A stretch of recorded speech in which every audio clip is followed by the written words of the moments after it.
నమస్కారం. ఇది సంగతికి స్వాగతం. న్యాయస్థానమే శరణ్యం, అన్యదా నాస్తి.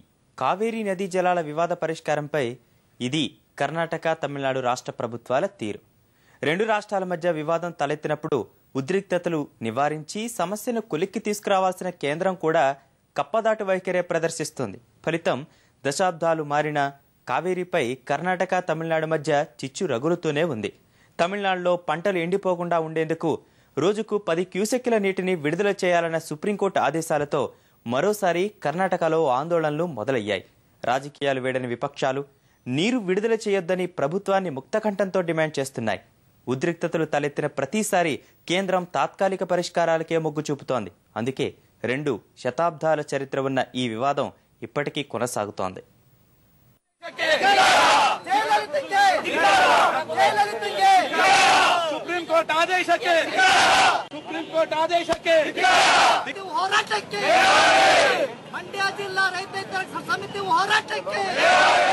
చూశారుగా ఈ ఆందోళనలు.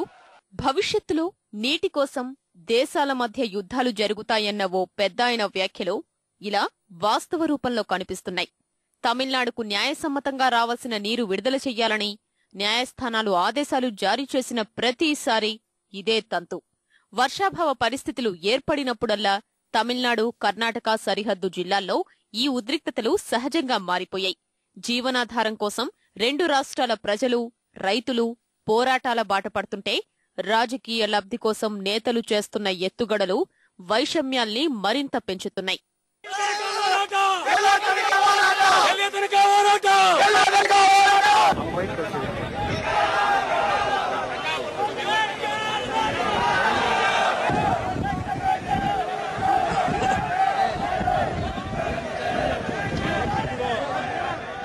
గత 3 నెలలుగా ఈ ఆందోళనలు దఫదఫాలుగా కొనసాగుతూనే ఉన్నాయి.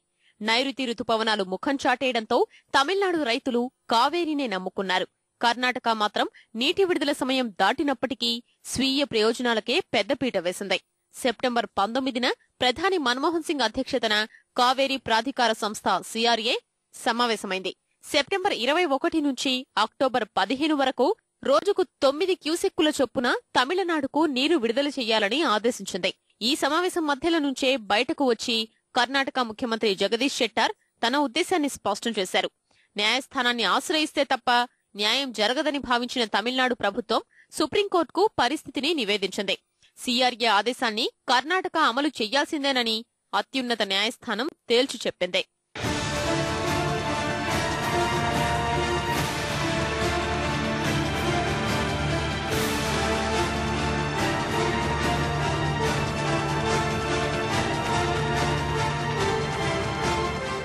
గత్యంతరం లేని పరిస్థితుల్లో నీటిని విడుదల చేసేందుకు కర్ణాటక ప్రభుత్వం సిద్ధమైంది. నీటిని విడుదల చేసే కబిని, కృష్ణసాగర్ జలాశయాల వద్ద రైతుల నిరాహార దీక్షలు, కేంద్ర రాష్ట్రాల బలగాల కవాతులతో ఉత్కంఠ నెలకొంది. ఈ ప్రాజెక్టుల వద్ద కిలోమీటర్ పరిధిలో నిషేధాజ్ఞలు జారీ చేశారంటే ఆందోళన స్థాయి ఏంటో అర్థమవుతోంది. రాజీనామాలు, బంద్లు, పాదయాత్రలతో కర్ణాటక నేతలు మరింత ఆజ్యం పోశారు. ఆ తరువాత కొన్ని గంటలకే నీటి విడుదల నిలిపివేసిన కన్నడ సర్కార్ అక్షింతలు వేసిన సుప్రీంకోర్టునే ఆశ్రయించింది. CRA ఆదేశాల్ని సమీక్షించాలని కోరడంతో తమిళుల నీటి కష్టాలు మళ్లీ మొదటికొచ్చాయి.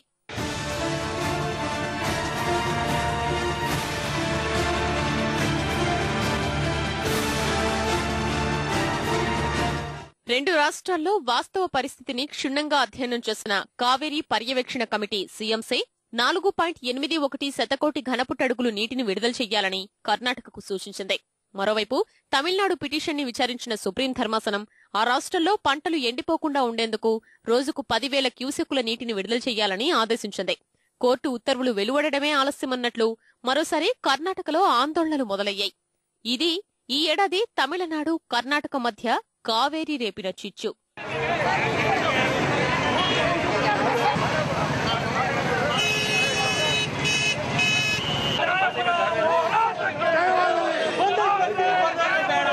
కర్ణాటక, తమిళనాడు మధ్య తలెత్తిన కావేరీ నదీ జలాల వివాదం 2 శతాబ్దాలుగా సాగుతూనే ఉంది. కర్ణాటకలోని కూర్గ్ జిల్లాలో పుట్టిన కావేరీ నది తమిళనాడు, కేరళ, పాండిచ్చేరి మీదుగా ప్రవహించి అంతిమంగా బంగాళాఖాతంలో కలుస్తుంది. కావేరీ పరివాహక ప్రాంత వైశాల్యం 87,900 కిలోమీటర్లు. ఆంగ్లేయుల పాలనలో అలనాటి మద్రాసు ప్రెసిడెన్సీ రాచరికపు వ్యవస్థ కింద పరిపాలన కొనసాగిస్తున్న మైసూర్ రాష్ట్రం మధ్య 1807లో కావేరీ జల వివాదం మొదలైంది. ఈ సమస్యను పరిష్కరించేందుకు జలాల పంపకంపై 1871లో మైసూర్ రాజులు మద్రాసు ప్రెసిడెన్సీ ప్రణాళికలు రచించాయి. 1892లో ఒప్పందం కుదిరినప్పటికీ అది కార్యరూపం దాల్చలేదు. చివరకు 1924లో మైసూరు మద్రాసు మధ్య ఒప్పందం కుదిరింది. మైసూరు ప్రాంతంలోని 1,10,000 ఎకరాలకు, మద్రాసు పరిధిలోని 3,01,000 ఎకరాలకు నీటిని వినియోగించుకోవాలనే అంగీకారం కుదిరింది. అయితే ఈ ఒప్పందాన్ని 50 ఏళ్ల తర్వాత సమీక్షించాలని నిర్ణయించారు. 1929, 1933లో అనుబంధ ఒప్పందాలు జరిగాయి. స్వాతంత్ర్యం తరువాత భాషా ప్రయుక్త రాష్ట్రాలు ఏర్పడ్డాయి. 1924లో కుదిరిన ఒప్పంద కాలం ముగిసేనాటికి నీటి పంపకాలు జరపాలని కేంద్రం నిర్ణయించింది. ఈ మేరకు కర్ణాటక, తమిళనాడు, కేరళ, పాండిచ్చేరి తమ ప్రతిపాదనల్ని కేంద్రం ముందుంచాయి. 1960లో జరిపిన చర్చలు ఫలితమివ్వకపోవడం వల్ల చివరకు కావేరీ నిజ నిర్ధారణ కమిటీ CFFCని ఏర్పాటు చేసింది. 13 ఏళ్ల పాటు కృషి చేసిన కమిటీ నివేదికను కేంద్రానికి అందజేసింది. అయితే ఈ నివేదికను నాటి తమిళనాడు ముఖ్యమంత్రి MG రామచంద్రన్ ప్రభుత్వం తోసిపుచ్చింది. 1924 నాటి ఒప్పందాన్ని కొనసాగించాలని స్పష్టం చేయడంతో ఈ వివాదం మరోసారి వేడి రగిలించింది.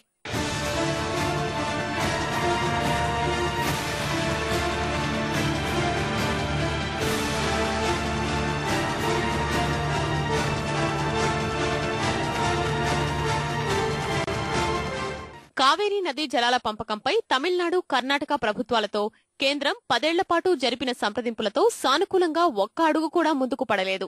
ఈ అంశంపై తమిళనాడు ప్రభుత్వం 1980లో సుప్రీంకోర్టును ఆశ్రయించడంతో ఈ వివాదం మరో మలుపు తిరిగింది. సుప్రీంకోర్టు ఆదేశాల మేరకు కేంద్రం ట్రైబ్యునల్ ని ఏర్పాటు చేశారు.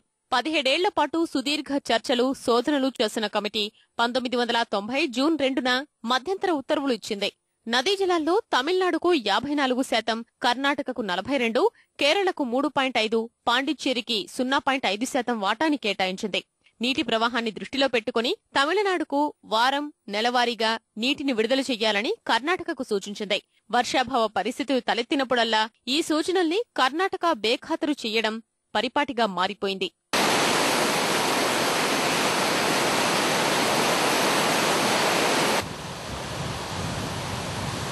నీటి విడుదల ఆదేశాల నుంచి రాష్ట్రాన్ని తప్పించే ప్రయత్నంలో కర్ణాటక ప్రభుత్వం ఓ ఆర్డినెన్స్ ని జారీ చేసింది. ఈ పరిణామం రాజ్యాంగ సంక్షోభానికి దారితీయడంతో రాష్ట్రపతి ఈ అంశాన్ని పరిశీలించవలసిందిగా సుప్రీంకోర్టుకు కోరారు. కర్ణాటక ఆర్డినెన్స్ చెల్లదని ధర్మాసనం తీర్పిచ్చింది. దీంతో ట్రైబ్యునల్ మధ్యంతర ఉత్తర్వుల్ని 1991 డిసెంబర్లో అధికారికంగా ప్రకటించింది. మళ్లీ కర్ణాటకలో ఆందోళన తలెత్తడం, ఇందుకు ప్రతిగా తమిళనాడులో నిరసనలు మొదలయ్యాయి. 1992 నుంచి 1995 మధ్య వర్షాలు బాగా పడడంతో ఈ ఉద్రిక్తతలు తగ్గాయి. కానీ 1995 నుంచి వర్షాభావ పరిస్థితులు ఏర్పడడంతో కథ మళ్లీ మొదటికొచ్చింది.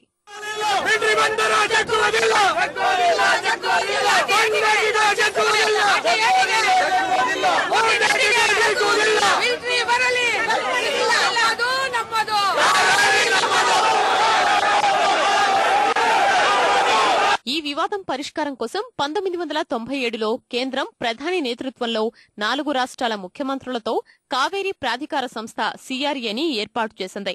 ఈ 15 ఏళ్లలో CRA ఆదేశాల్ని సైతం తుంగలో తొక్కడం కర్ణాటకకు పరిపాటిగా మారిపోయింది. 2007 ఫిబ్రవరి 5న తీర్పిచ్చిన కావేరీ జల వివాద ట్రైబ్యునల్ సైతం తమిళనాడుకే పెద్దపీట వేసింది.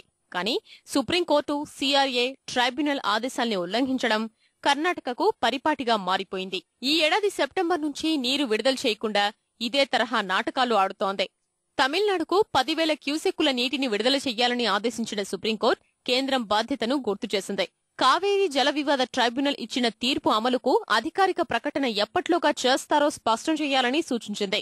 2 రాష్ట్రాల మధ్య నీటి కోసం ఉద్రిక్తతలు పెరిగిపోతుంటే కఠిన వైఖరి ప్రదర్శించకుండా మెతక వైఖరితో తాత్కాలిక పరిష్కారాల వైపే మొగ్గిన కేంద్రం ఇప్పుడేం చేస్తుందో చూడాలి.